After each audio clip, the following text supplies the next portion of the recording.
The Honourable Member for Nelson. Mr President, I seek leave to move a motion without notice. The Honourable Member for Nelson seeks leave. The question is leave granted? Those of that opinion say aye. Aye. The contrary, no. I think the ayes have it. Honourable Member. Mr President, I move 1, that a select committee be appointed with power to send for persons with leave to sit during any adjournment of the Council and with leave to adjourn from place to place to be informed by the members of the Tasmanian Planning Commission Independent Expert Assessment Panel, the panel that assessed the Macquarie Point Multipurpose Stadium proposal with regard to A, the panel's integrated assessment report dated September 2025 and recommendation report dated September 2025, the reports. B, the content, findings and recommendations in the reports. C, the methodologies the panel used in conducting their assessment. And D, the data and evidence the panel relied upon in making their assessment, findings and recommendations.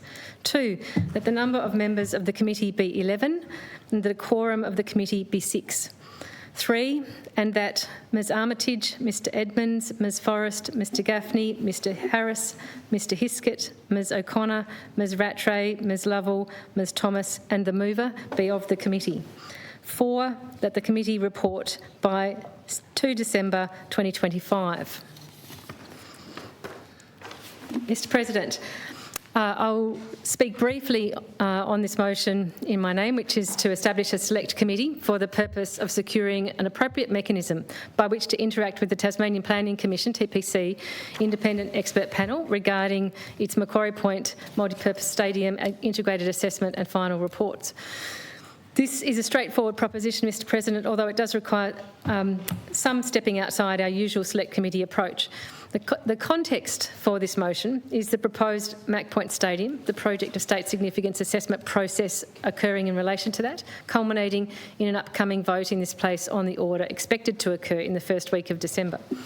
I know the members of this place, Mr President, take that vote very seriously, and many of us are taking great care in seeking information, advice and evidence on the proposed project to assist in making the decision on our votes.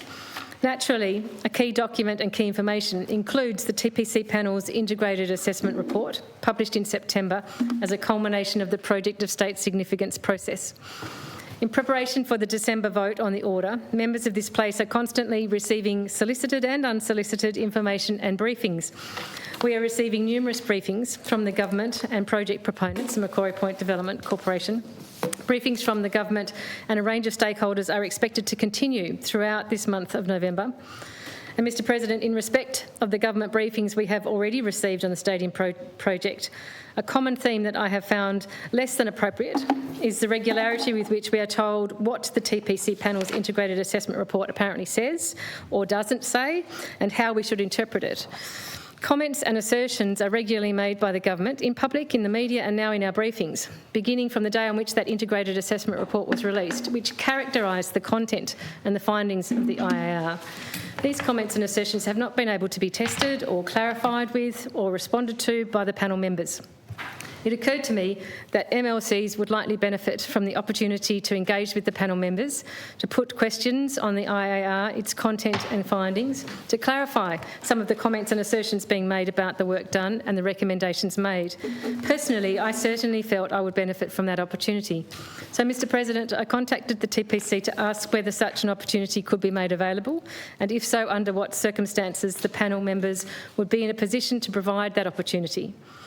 I received a clear indication from the TPC panel members that they would not consider it appropriate to provide separate briefings to individual MPs or parties, and that they would be prepared to respond to any formal request from a House of Parliament, which would include a Committee of Parliament to answer questions in relation to its deliberations and the contents of both the Integrated Assessment Report and the report under Section 26(1) of the State Policies and Projects Act, which is the recommendation report. I have an email I received from Mr John Ramsey, Executive Commissioner of the TPC, outlining the stipulations of panel members in relation to the possibility of responding to a request from Parliament to appear and answer questions. And Mr President, I would seek leave to table the email, if I may. Honourable Member for Nelson seeks leave to table a document. Question is leave granted? Those of that opinion say aye. Aye. Contrary, no. I think the ayes have it.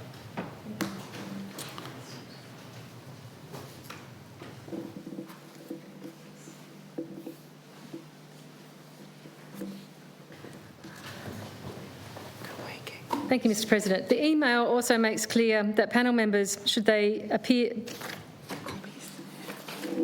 at the request of Parliament, would not respond to questions that relate to issues concerning ongoing public or parliamentary discussion in relation to the Macquarie Point multi-purpose stadium proposal subsequent to the submission of their reports, unless such questions were directly relevant to the matters of the subject of the reports. And I know my members will understand this is entirely reasonable. Having established the conditions under which the panel members would make themselves available to engage with MLCs and answer questions, I gave consideration to an appropriate parliamentary mechanism to facilitate that appearance. An important consideration, in my view, was that all MLCs who wish to engage in that process should have the opportunity to do so. This precluded the use of an existing committee, such as one of our government admin committees or the Public Accounts Committee, because the membership of those committees is limited. The option which presented as most appropriate for the task was to establish a select committee with a very narrow term of reference which would provide for a public hearing with the TPC panel members.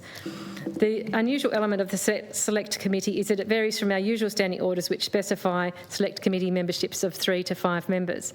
This select committee was able to be comprised of as many members as wished to participate. Consequently, the motion includes the names of 11 members.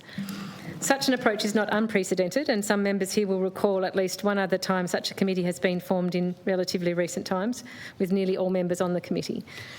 Another variation from the usual standing orders, just for the sakes of completeness here on the record, is the standing orders related to the quorum requirements, particularly in relation to taking of evidence, which under our standing orders is specified as 3 members of a select committee, but here we have set it to be 6, which will be a majority of the committee.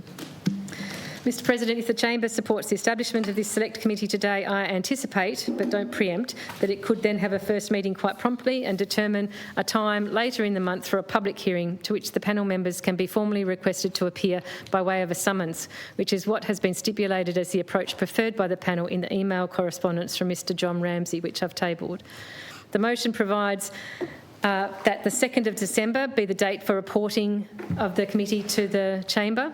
This is prior to the anticipated debate of the order in this chamber, and the intention would be that the report would simply be the Hansard of the public hearing with the panel members, similarly to the way, for example, GBE estimates hearings are reported on, that members will be familiar with. Mr President, I appreciate the conversations I've had with members in progressing plans for the establishment of this committee via this motion.